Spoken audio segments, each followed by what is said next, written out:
ஆண்டவரை நீர்தாமே மனம் இறங்கி எங்கள் ஜெபத்தை கேட்டு எங்கள் மத்தியிலே திருவுளம் பற்றி ஒவ்வொருவருடைய செவித்திறன்களையும் திறந்து கர்த்தருடைய வார்த்தை அவர்களுக்குள் பிரவேசித்து அவர்களை ஆசீர்வதிக்கும்படியாய் நான் ஜெபிக்கிறேன். ஆண்டவரே, நினைப்பதற்கு வேண்டிக் கொள்வதற்கு மேலாக எங்களுக்கு நீர் கிருபை அளிக்கும்படியாய் நாங்கள் ஜெபிக்கிறோம். உம் சமூகத்தில் ஒப்புக் கொடுக்கிறோம். பொறுப்படுத்திக் கொள்ளும், ஆசீர்வதியும். இயேசுவின் நாமத்தில் ஜெபிக்கிறோம் நல்ல பிதாவே, ஆமென். என் அன்பான தேவனுடைய பிள்ளைகளே, இந்த அருமையான நல்ல மனமகிழ்ச்சியின் வேளையிலே நான் உங்கள் ஒவ்வொருவரையும் இயேசு கிறிஸ்துவின் நாமத்திலே வாழ்த்தி வரவேற்கிறேன். விசேஷமாக இந்த ஆராதனை நாளிலே கூட நான் உங்களோடு பகிர்ந்து கொள்ளுகிற கர்த்தருடைய வார்த்தை என்னவென்றால், இந்த உலகத்திலே இயேசு கிறிஸ்து நேற்றும் இன்றும் என்றும் மாறாதவராக இருக்கிறார். எல்லாரும் வேதாகமத்திலே எபிரேயருக்கு எழுதிய நிருபம் 13ஆம் அதிகாரத்தை நீங்கள் எடுத்துக்கொள்வீர்களானால், எபிரேயருக்கு எழுதிய நிருபம் 13ஆம் அதிகாரம் 7வது வசனமும் 8வது வசனத்தையும் நான் வாசிக்கிறேன். நீங்கள் வேதாகமத்தை பக்கத்தில் வைத்து பார்த்து கொள்ளுங்கள். தேவ வசனத்தை உங்களுக்கு போதித்து உங்களை நடத்தினவர்களை நீங்கள் நினைத்து அவர்களுடைய நடக்கையின் முடிவை நன்றாய் சிந்தித்து அவருடைய விசுவாசத்தை பின்பற்றுங்கள். 8வது வசனம் சொல்லுகிறது, இயேசு கிறிஸ்து நேற்றும் இன்றும் என்றும் மாறாதவராய் இருக்கிறார். இந்த நாட்களிலே உங்களுக்கு கிறிஸ்துவை பற்றி நான் சொல்லுகிற ஆழமான ஒரு செய்தி என்னவென்றால், உங்கள் நம்பிக்கை முழுவதும் இயேசு கிறிஸ்து ஒருவர் மேல் மாத்திரமே இருக்க வேண்டும் என்பதுதான். ஏனென்றால் இந்த கடைசி காலத்திலே வானமும் பூமியும் ஒளிந்து போகும், என் வார்த்தையோ ஒரு நாளும் ஒளிந்து போவது இல்லை. என் அன்பான தேவ பிள்ளைகளே, பரலோகம் போக வேண்டும், பரலோகம் என்றைக்கும் அழிந்து போகாத ஒன்று என்று சொல்லி நாம் சொல்ல கேட்டு இருக்கிறோம். அந்த பரலோகம் எங்கே இருக்கிறது என்று சொன்னால் எல்லாரும் சொல்லுவார்கள், அது வானத்தில் இருக்கிறது. ஹெவன், ஹெவன் என்றால் பரலோகம் என்று சொல்லுகிறார்கள், வானம் என்று சொல்லுகிறார்கள், அல்லது பூமி என்பதை எர்த் என்று சொல்லுகிறார்கள். இந்த ரெண்டும் தேவனுடைய சிருஷ்டிப்பு என்பதை நீங்கள் மறந்து போகக்கூடாது.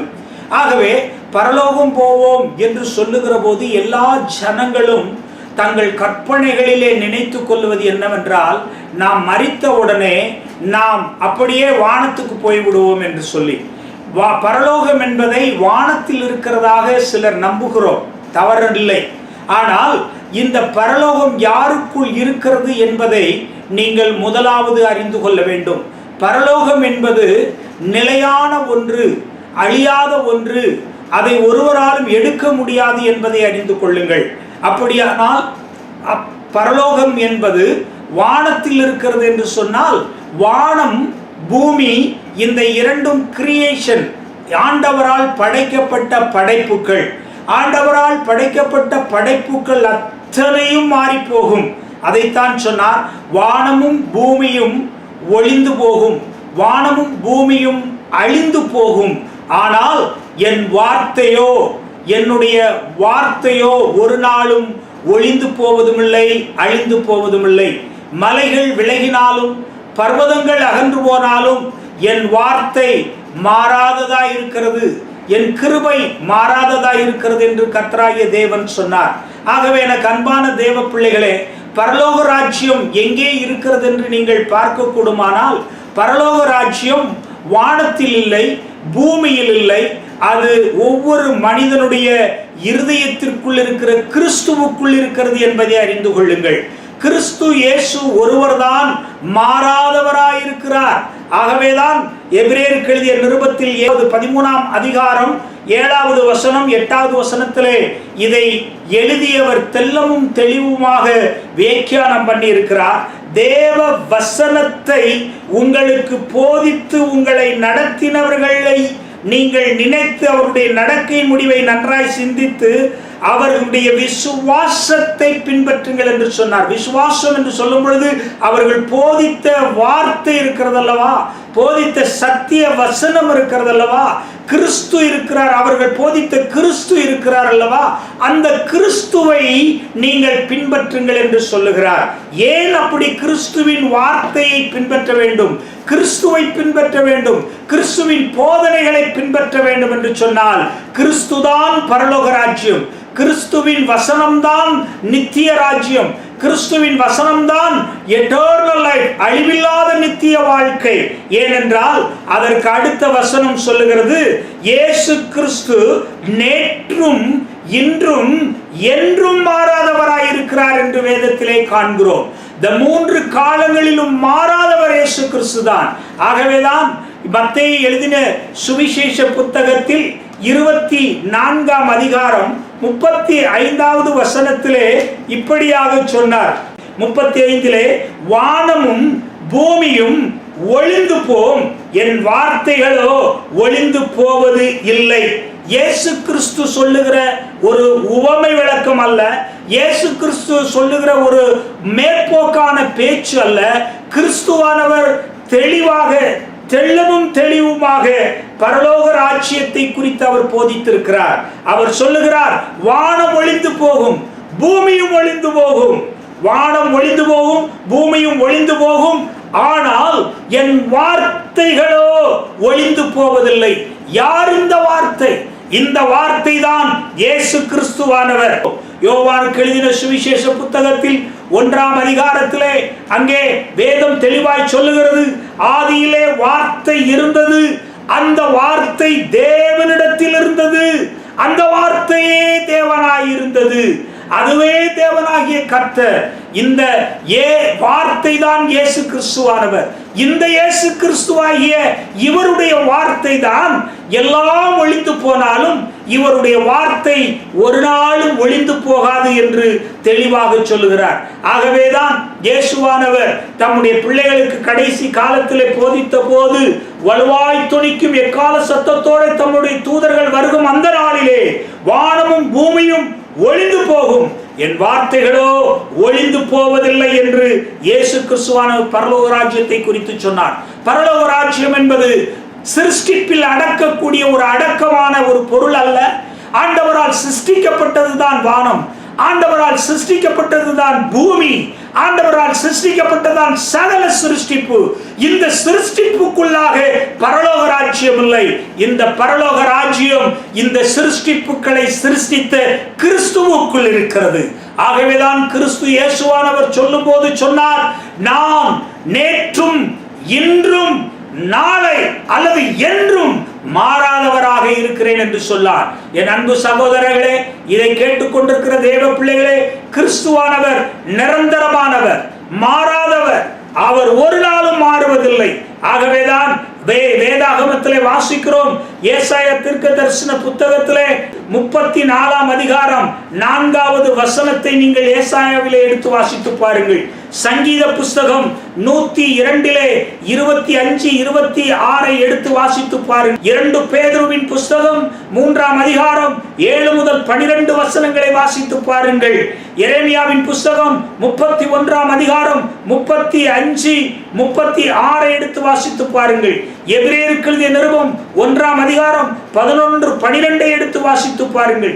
ரெவலேஷன் வெளிப்படுத்தின விசேஷம் 6ஆம் அதிகாரம் 14 14வது வசனமும் 20ஆம் அதிகாரம் 11வது வசனமும் தெள்ளவும் தெளிவுமாய் வேதம் சொல்லியிருக்கிறது. வானம் பூமி அதன் உற்றாய் எல்லாம் அழிந்து போகும், ஆனால் கர்த்தராகிய தேவன் அழியாதவர். என்னுடைய வார்த்தை அழியாது என்று சொல்லுகிறார். நான் பேசுகிற பேச்சுக்கள் அழியாது என்று சொல்லுகிறார். ஆகவேதான் என்னாகமம் புஸ்தகத்தை நீங்கள் எடுத்து வாசிக்கிற போது 23ஆம் அதிகாரம் 19வது வசனத்தை எடுத்து வாசியுங்கள். வசனத்திலே இப்படியாக ஆண்டவர் சொல்லுகிற ஒரு வார்த்தை தெள்ளவும் தெளிவுமாக சொல்லுகிறார். பொய் சொல்ல தேவன் ஒரு மனிதன் அல்ல. பொய் சொல்லுவதற்கு தேவன் ஒரு மனிதன் அல்ல. மனமாற அவர் ஒரு மனுப்புத்திரனும் அல்ல. அவர் சொல்லியும் செய்யாதிருப்பாரோ, அவர் வசனித்தும் நிறைவேற்றாது இருப்பாரோ. ஆண்டவராகிய கர்த்தருடைய வார்த்தையானது ஒரு நாளும் அவர் பேசின பேச்சுக்கள், அவர் சொன்ன வாக்குத்தத்தங்கள், அவருடைய வார்த்தை மாறாதது, பொய் சொல்லாது. அது தான் சொன்னதை அப்படியே நம்முடைய வாழ்க்கையிலே நிறைவேற்றும் என்று சொல்லி இருக்கிறார். ஆகவேதான் எனக்கு அன்பான தேவ பிள்ளைகளே, இந்த கடைசி காலங்களிலே ஆண்டவராய் இயேசு கிறிஸ்து ஒருவரே பரலோக ராஜ்யத்துக்குரியவர். இயேசு கிறிஸ்துவுக்குள் தான் பரலோகம் இருக்கிறது. அது வானத்தில் இருக்கிறது என்று ஏமாந்து போகாதே, அது பூமியில் இருக்கிறது என்று ஏமாந்து போகாதே. தேவனுடைய ராஜ்யம் பரலோகத்தில் செய்யப்படுவது போல பூமியிலும் செய்யப்படுவதாக என்று ஜெபிக்க சொன்னார். ஆனால் பூமியில் அல்ல, பூமியில் இருக்கிற அந்த தேவ சாயலில் உருவாக்கப்பட்ட உனக்குள்ளாய் அந்த தேவராஜ்யம் இருக்கிறது. அதைத்தான் சொன்னார், தேவனுடைய ராஜ்யம் பூமியில் உண்டாவதாக என்று சொன்னால் பூமியில் அல்ல, பூமியிலே தேவ சாயலில் படைக்கப்பட்ட மனுஷனாகிய உனக்குள்ளே தேவனுடைய ராஜ்யம் இருக்கிறது என்று சொன்னார். தேவராஜ்யம் உங்களுக்குள் இருக்கிறது என்று சொன்னார். ஆகவேதான் இயேசு கிறிஸ்து பரலோக ராஜ்யத்தை வானத்திலேயோ பூமியிலேயோ இந்த உலகத்தில் இருக்கிற மற்ற சிருஷ்டிப்புகளிலேயோ அதை அடக்கி வைக்காமல் தேவனுடைய ராஜ்யத்தை, தேவனுடைய பரலோக ராஜ்யத்தை, தேவனுடைய நித்திய ஜீவ வாழ்க்கையை அவர் உனக்குள்ளாக கிறிஸ்துவின் மூலமாக கொடுத்திருக்கிறார். ஆகவே ஒருவன் கிறிஸ்துவுக்குள் இருப்பானேயானால், இப்படி இருக்க ஒருவன் கிறிஸ்துவுக்குள் இருப்பானால் பழையவைகள் எல்லாம் ஒழிந்து போகும், அவன் புதிய மனுஷனாயிரு, எல்லாம் புதியவைகளாய் மாறும் என்று வேதம் சொல்லுகிறது.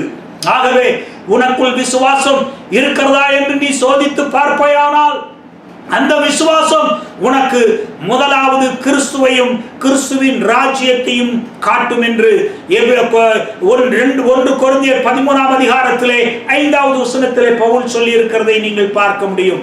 என் அன்பு சகோதரனே, சகோதரியே, பரலோக ராஜ்யம் இங்கு இருக்கிறது, பரலோக ராஜ்யம் அங்கு இருக்கிறது, பரலோக ராஜ்யம் எங்க சபையில் இருக்கிறது, பரலோக ராஜ்யம் எங்க கூட்டத்துக்குள்ள இருக்கிறது, எங்கள் கன்வென்ஷனுக்குள்ள இருக்கிறது. ஜனங்கள் ஏமாற்று போகாதீர்கள். பரலோக ராஜ்யம் என்பது வானத்தில் அல்ல, பூமியில் அல்ல, கிறிஸ்து வாழ்ந்து கொண்டிருக்கிற கிறிஸ்துவுக்குள் இருக்கிறது. அந்த கிறிஸ்துவின் வார்த்தையாகிய தேவ வசனம் உங்களுக்குள் இருக்கும் பொழுது அந்த ராஜ்யம் உங்களுக்குள் இருக்கிறது என்பதை அறிந்து கொள்ளுங்கள். அப்படியானால் நீங்கள் செய்ய வேண்டியது என்ன தெரியுமா? கிறிஸ்து இயேசுவினால் ரட்சிப்பை அடைந்திருக்கிற ரட்சிப்பு தான் பரலோக ராஜ்யம் என்று சொல்லி ஏசாயா 51ஆம் அதிகாரம் 6வது 7வது வசனத்தை நீங்கள் வாசிக்கும் பொழுது அங்கே ஆண்டவராகிய கர்த்தருடைய வார்த்தை, நீதியை அறிந்தவர்களே, என் வேதத்தை இருதயத்தில் பதித்திருக்கிற ஜனங்களே, நன்றாய் கவனிங்கள், நீதியை அறிந்தவர்களே, என் வேதத்தை இருதயத்தில் பதித்திருக்கிற ஜனங்களே, தேவ வசனத்தை இருதயத்தில் நிரப்பி இருக்கிற தேவ ஜனமே, வேதம் சொல்லுகிறது, எனக்கு செவி கொடுங்கள், மனுஷரின் நிந்தனைக்கு பயப்படாமலும் அவர்கள் தூஷணங்களை நீங்கள் கலங்காமலும் இருங்கள். அடுத்த வசனம், பொட்டுப்பூச்சி அவர்களை வஸ்திரத்தை போல அரித்து புழு அவர்களை ஆட்டுமரை போல் தின்னும், என்னுடைய நீதியோ என்றென்றைக்கும் நிலைக்கும், என் ரட்சிப்பு தலைமுறை தலைமுறை தோறும் இருக்கும். அல்லேலூயா. அப்ப பரலோக ராஜ்யம் என்பது தேவனுடைய நீதியின் ரட்சிப்பு என்பதை அறிந்து கொள்ளுங்கள். எந்த மனுஷன் தேவ வசனத்தினால் ஜனிப்பிக்கப்பட்டிருக்கானோ, தேவ வசனத்தை அறிந்திருக்கிறானோ, தேவ வசனத்தை இதயத்தில் ஏற்றுக்கொண்டிருக்கிறானோ, தேவ வசனத்தினால் ரட்சிக்கப்பட்டிருக்கிறானோ, தேவ வசனத்தினால் ஞானஸ்தானம் பெற்றிருக்கிறானோ, தேவ வசனத்தினால் பரிசுத்த ஆவியை பெற்றிருக்கிறானோ, அந்த மனுஷனுக்குள் இருக்கிற நித்திய ஜீவ வாழ்க்கை, அந்த மனுஷனுக்குள்ள இருக்கிற ரட்சிப்பு தான் தலைமுறை தலைமுறையாய் அது நிலைத்து நிற்கும் என்று சொன்னார். அப்படியானால் பரலோக ராஜ்யத்திலே நாங்கள் போய் தேரை பார்ப்போம், தங்க வீதியிலே நடப்போம், சேர்ல உட்கார்ந்திருப்போம், அங்க சாப்பாடெல்லாம் எங்களுக்கு தேவையில்லைன்னு சொல்லி அங்க எல்லா மகிழ்ச்சியும் சந்தோஷமும் இருக்குன்னு சொல்லி இனிமேல் அதை பெறப்போறோம் என்று நினைத்துக் கொண்டிருக்காதே. அவைகளெல்லாம் இப்பொழுதே உனக்குள் இருக்கிறது என்றுதான் வேதம் சொல்லுகிறது. இயேசு கிறிஸ்துவின் நாமத்தினாலே உங்கள் இருதயத்திற்குள் தேவ வசனம் இருக்குமானால், தேவ வசனம் உங்களுக்குள் நிலைத்திருக்குமானால், உங்களுடைய இருதயத்தில் கிறிஸ்து இயேசு இருக்கிறார். கிறிஸ்து எங்கே இருக்கிறாரோ அங்கேதான் பரலோக ராஜ்யம் இருக்கிறது. கிறிஸ்துவின் வசனம் எந்த இருதயத்தில் இருக்கிறதோ அங்கேதான் தேவ சமாதானம் இருக்கிறது. ஆகவேதான் 2 பேதுரு 3ஆம் அதிகாரம் 7வது வசனத்திலிருந்து நீங்கள் வாசிக்கும் பொழுது 17-18, ஆதலால் பிரியமானவர்களே, இவர்கள் முன்னமே நீங்கள் அறிந்திருக்கிறபடியால் அக்கிரமக்காரருடைய வஞ்சகத்திலே நீங்கள் இழுப்புண்டு உங்கள் உறுதியிலிருந்து விலகி விழுந்து போகாதபடிக்கு எச்சரிக்கையாருங்கள். நம்முடைய கர்த்தரும் இரட்சகருமாய் இயேசு கிறிஸ்துவின் கிருபையிலும் அவரை அறிகிற அறிவிலும் வளருங்கள் என்று சொன்னார். எனக்கு அன்பான தேவனுடைய பிள்ளைகளே, அருமையாக வேதம் சொல்லுகிறது, நீங்கள் இயேசு கிறிஸ்துவை அறிகிற அறிவில் விருத்தி அடைய வேண்டும், வளர்ச்சி அடைய வேண்டும். இயேசு கிறிஸ்துவை குறித்து சத்திய வசனத்தின் மூலமாக தெளிவாக அறிந்து கொள்ள வேண்டும் என்று சொல்லுகிறார். அதில் 7வது வசனத்திலிருந்து நீங்கள் வாசிக்கும் போது, இப்பொழுது இருக்கிற வானங்களும் பூமியும் அந்த வார்த்தையினாலேயே அக்கினிக்கு இரையாக வைக்கப்பட்டு தேவ பக்தி இல்லாதவன் நியாயத்தீர்க்கப்பட்டு அழிந்து போகும் நாள் வரைக்கும் காக்கப்பட்டிருக்கிறது. கர்த்தருடைய நாள் இரவிலே திருடன் வருகிற விதமாய் வரும். அப்பொழுது வானங்கள் மடமடவென்று அகன்று போகும், பூதங்கள் வந்து உருகி போம், பூமியும் அதில் உள்ள கிரியைகளும் எரிந்து அழிந்து போகும். இப்படி இவைகளெல்லாம் அழிந்து போகிறதா இருக்கிறபடியால் நீங்கள் எப்படிப்பட்ட பரிசுத்த நடக்கையும் தேவபக்தி உள்ளவராய் இருக்க வேண்டும். தேவனுடைய நாள் சீக்கிரமாய் வரும்படிக்கு மிகுந்த ஆவலோடே காத்திருங்கள். அந்த நாளில் வானங்களும் வெந்து அழிந்து பூதங்களும் எரிந்து உருகி போகும். ஆண்டவர் சொல்லுகிறதை திரும்ப கவனிங்கள். இரவில் வருகிறது, அப்பொழுது வானம் மடமடவென்று அகன்று போகும். அப்படியானால் வெந்து உருகி போகும் என்று சொல்லுகிறார். அப்படியானால் பரலோக ராஜ்யம் வானத்தில் இருக்கிறது, நாம் இனிமேல் போய் அதை பார்க்க போகிறோம் என்று இன்னும் நீ காலம் தாழ்த்தி கொண்டிருக்காமல், இன்னும் நீ உன் வாழ்க்கையிலே தாமதப்படுத்தி கொண்டிருக்காமல், பரலோக ராஜ்யம் இல்லை, அது இனிமேல் வரக்கூடிய ஒன்று என்று சொல்லி எதிர்பார்த்து கொண்டிருக்காதபடி, பரலோக ராஜ்யம் இன்றைக்கே உன் இருதயத்திற்குள் இருக்கிறது. பரலோக ராஜ்யம் என்பது வானத்தில் அழிந்து போகிற பொருளில் இருக்கக்கூடியவைகள் அல்ல. வெந்து உருகி போகக்கூடிய இருக்கிற இடத்திலே பரலோக ராஜ்யம் இருக்காது. அது தலைமுறை தலைமுறைக்கும் மாறாதிருக்கிற ரட்சிப்புக்குள் இருக்கிறது. அந்த ரட்சிப்பு உன் இருதயத்திற்குள் இருக்க வேண்டும். கர்த்தருடைய வசனத்தை கேட்கிறவர்கள் தான் ரட்சிக்கப்படுவார்கள். யார் ரட்சிக்கப்பட்டார்கள்? இந்த வார்த்தையை கேட்கிற ஒவ்வொருவருடைய இருதயமும், என் வசனத்தை கேட்டவர்கள், என் வசனத்தில் இதயத்தில் பதித்து வைத்தவர்கள், சுவிசேஷத்தை கேட்டவர்கள் ரட்சிக்கப்படுவார்கள். ஒரு மனுஷன் பவுலிடத்திலே போய் கேட்கிறார், ஆண்டவன்மாரே, நானும் என் வீட்டாரும் ரட்சிக்கப்பட நாங்கள் என்ன செய்ய வேண்டும்? பவுல் சொல்றார், கர்த்தராகிய இயேசு கிறிஸ்துவை விசுவாசி, அப்பொழுது நீயும் உன் வீட்டாரும் ரட்சிக்கப்படுவீர்கள் என்று சொன்னார். என் அன்பு சகோதரனே, இயேசு கிறிஸ்துவை அறிகிற அறிவுதான் விசுவாசம். இயேசு கிறிஸ்துவை ஏற்றுக்கொள்ளுதல் தான் நம்பிக்கை.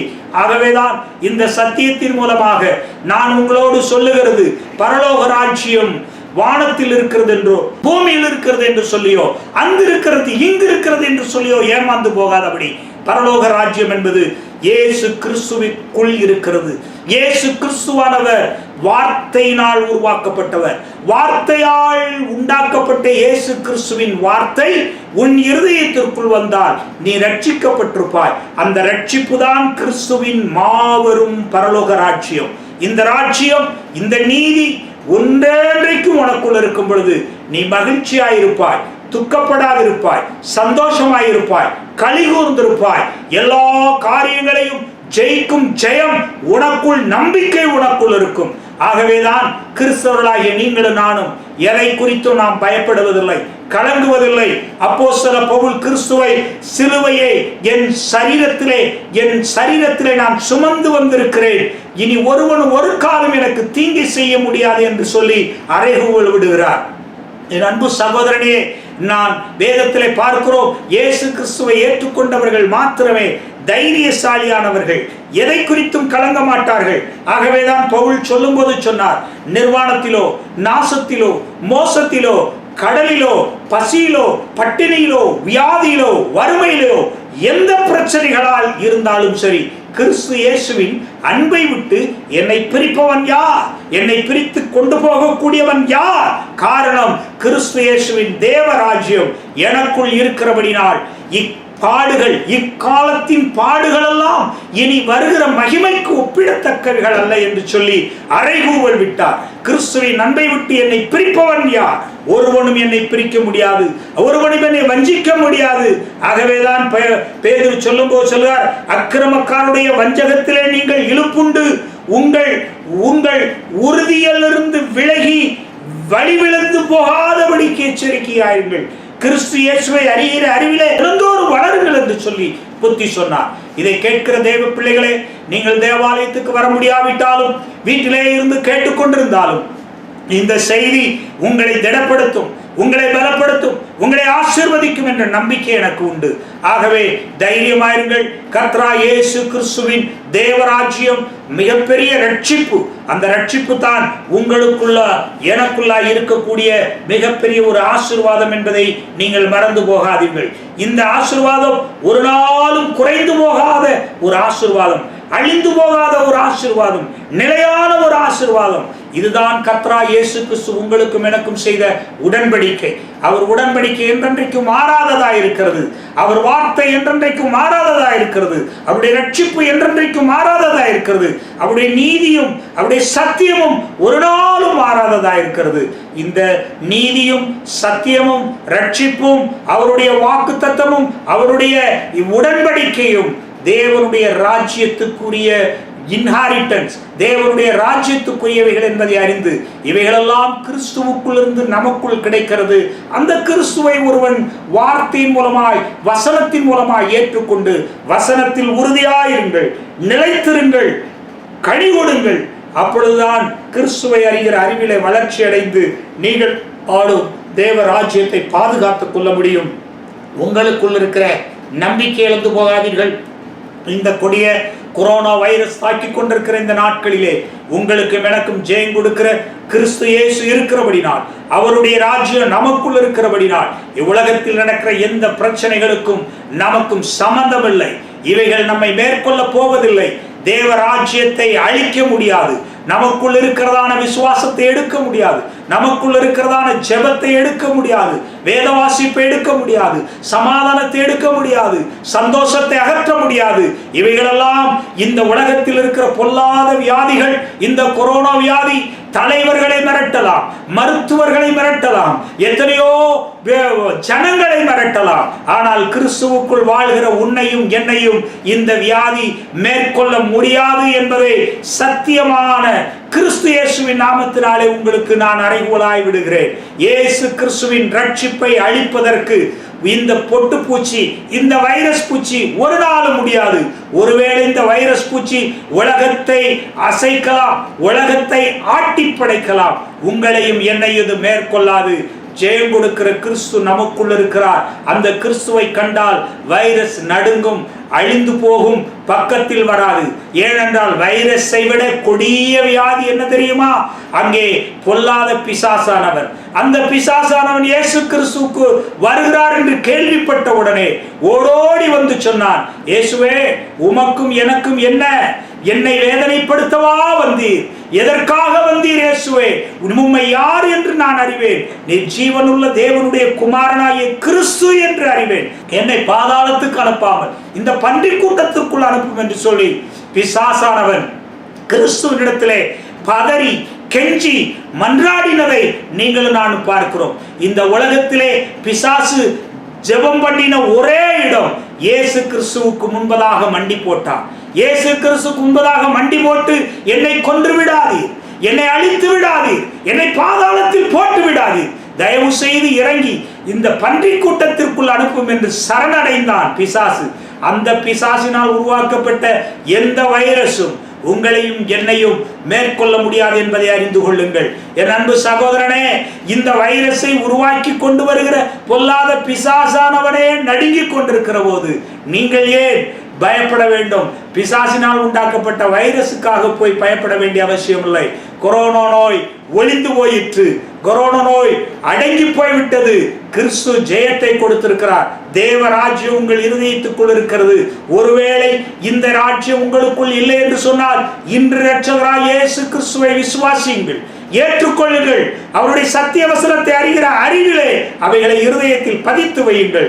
அது உங்களுக்கு ரட்சிப்பை கொடுக்கும், உங்களுக்கு விடுதலையை கொடுக்கும், சமாதானத்தை கொடுக்கும். பரலோக ராஜ்யத்தின் ஜீவ வாழ்க்கை, நித்திய வாழ்க்கை ஆகிய அழிந்து போகாத ரட்சிப்பை உங்களுக்கு கொடுக்கும். இதுவே பரலோக ராஜ்யம். இந்த ராஜ்யம் வேறு எங்கும் அல்ல, வானத்தில் இருக்கிறது என்றோ பூமியில் இருக்கிறதோ ஏமாந்து போகாதபடி உங்களுக்குள்ளே அந்த தேவராஜ்யம் இருக்கிறது என்பதை விசுவாசித்து அந்த ராஜ்யத்தினால் சமாதானம் பெறுங்கள், சந்தோஷம் பெறுங்கள், கிருபை பெறுங்கள், நிம்மதி அடையுங்கள். ஜெயம் பெறுங்கள். கர்த்தராகிய இயேசு கிறிஸ்து தாமே இந்த வார்த்தையின்படி உங்களையும் உங்கள் குடும்பங்களையும் பார்த்து கொண்டிருக்கிற கேட்டுக்கொண்டிருக்கிற அத்தனை பேரையும் அவர் ஆசீர்வதிப்பாராக. ஆமென், ஆமென், ஆமென்.